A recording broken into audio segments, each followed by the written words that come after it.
গুৰুৰে ধন মৰয়াই তোলে হিয়া ভগা ফুল কৰুণ দিনৰিৰো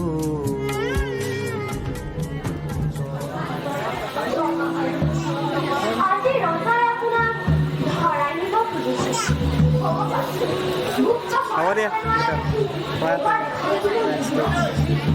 সকলো পৰাৰ অন্ত কেৱল বাকী আছো মই। মোক মাৰিব পাৰিলেইতো সিহঁত নিষ্কণ্ঠ। তেন্তে উপায় কি ৰজাঘৰ? উপায় মোৰে বাহুৰ ৰজাঘৰীয়া সংসাৰতো আপুনি কেনেকৈ বুজিব? সিহঁতৰ বুঢ়ীতাক মই এখন হাতেৰে আচাৰি মাৰিব পাৰিম। বুঢ়ীতাক মাৰিলে ৰজাৰ অন্ত নহয়। বাকীবোৰে আপোনাক বন্দী কৰিব দমকৰিও। কি মোক বন্দী কৰিব? নহয়, মই মৰিলেও বীৰৰ দৰে মৰিম।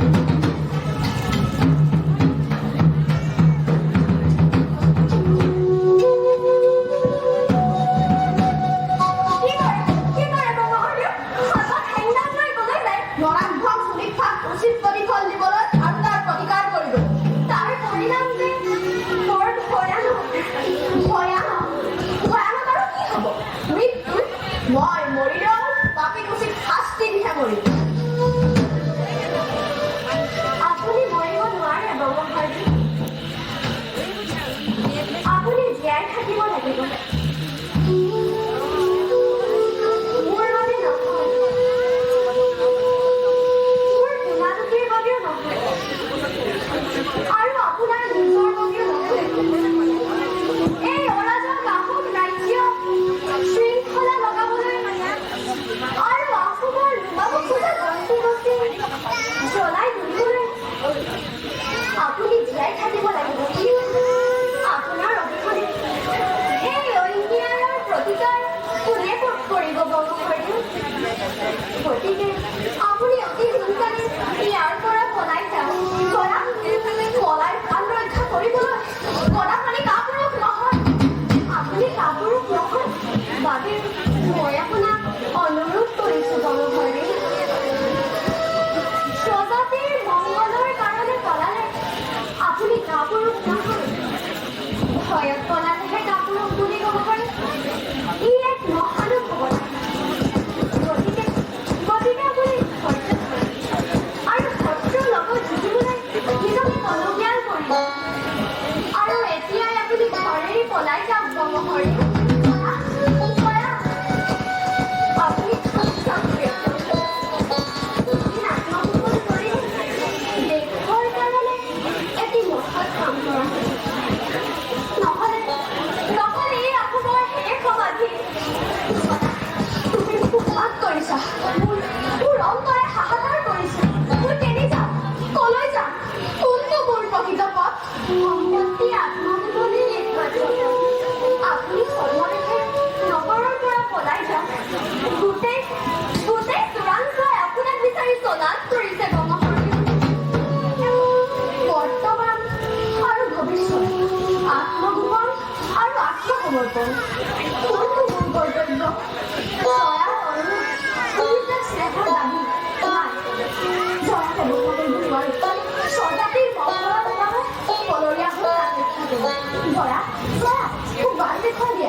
অৰাজক কথা হ'ব বৰাপানী আহিছে মোৰ দেশ ফুৰিবলৈ মই ক'ত যাওঁ ক'ত লুকাওঁ কোনে ৰক্ষা কৰিব মোক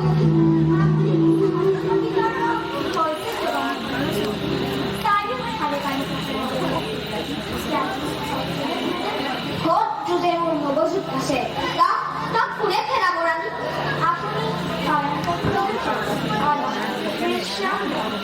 অলপ টোপনি ভাল পায় বিশ্ৰাম লওক টোপনি যাম টোপনি নহয় মংগল ৰাণী টোপনি আহিলে চকুৰ আগত সেই দৈত্য দানৱৰ তাণ্ডৱ নৃত্য দেখো আপুনি অমূলক চিন্তাৰ ভিতৰত হৈছে অমূলক নহয় ৰাণী চকুৰ আগত ছজন ৰজাক হত্যা কৰা দেখিছো সিহঁতৰ প্ৰেতাত্মাবোৰে মোৰ কামলৈ খেদি আহে এইটো কথা বেছ জানিবা ৰাণী যেতিয়ালৈকে বৰাপানী জীয়াই থাকিব তেতিয়ালৈকে মোৰ শান্তি নাই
চাৰিওফালে সৈন্য পঠালো হাবিয়ে মনে পিতাপিতকে বিচাৰিলো কিন্তু ক'তো গদাৰ সন্ধান নাপালো বৰাপানীৰ দৰে এটা প্ৰকাণ্ড মানুহ অৰক্ষিতে পৰা যায় সকলোৰে ডাঙৰীয়া মই ভালকৈ বুজি পাইছো মোৰ সকলো প্ৰজা ৰাজভক্ত নহয় আপুনি চোৰাং নিযুক্ত কৰি যাকে সন্দেহ কৰে তাকে শাস্তি তাৰ ব্যৱস্থা কৰা হৈছে স্বৰ্গদেৱ অনুসন্ধানৰ কোনো পথ বাদ দিয়া নাই কেৱল অনুসন্ধান কৰিলে নহব গদাক ধৰিবই লাগিব যি অভয় পানী আপুনি মোক ৰাজ সিংহাসন ল'বলৈ আহ্বান কৰিছিল প্ৰতি শূন্য বুলি প্ৰতিশ্ৰুতি দিছিল আৰু এতিয়া গদাপানীক ধৰিব নোৱাৰিলে আপোনাক প্ৰতাৰক বুলি ক'বলৈ বাধ্য হ'ম আপুনি যাওক এতিয়া জয়মতী গ'ল আনে নাজানিলেও জয়মতী নিশ্চয় জানিব শুনিবলৈ বাকী থোৱা নাই স্বৰ্গদেৱ জয়মতীয়ে নকয় ক'বলৈ বাধ্য নকৰে নে কিয় স্বৰ্গদেৱ সকলো উপায় অৱলম্বন কৰিলো কিন্তু একো ফল নধৰিলে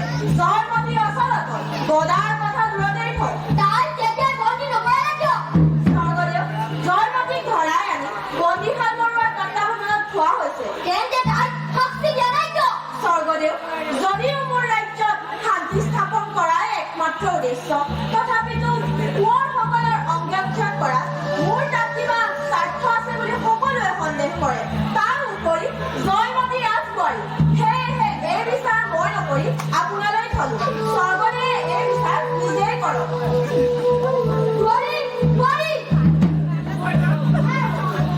ৰজা এতিয়াই বন্দীশাল বৰুৱাক ক'ব জয়মতী ইয়ালৈ লৈ আহে এজন সামান্য নাৰীকৈ মোক অমান্য কৰে মই ৰজা মই তাৰ বিচাৰ কৰিম মোৰ কাৰ্যত ব্যাঘাত জন্মালে নাৰীয়ে হওক বা পুৰুষেই হওক কাৰো ক্ষমা নাই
তাকেই কৰক।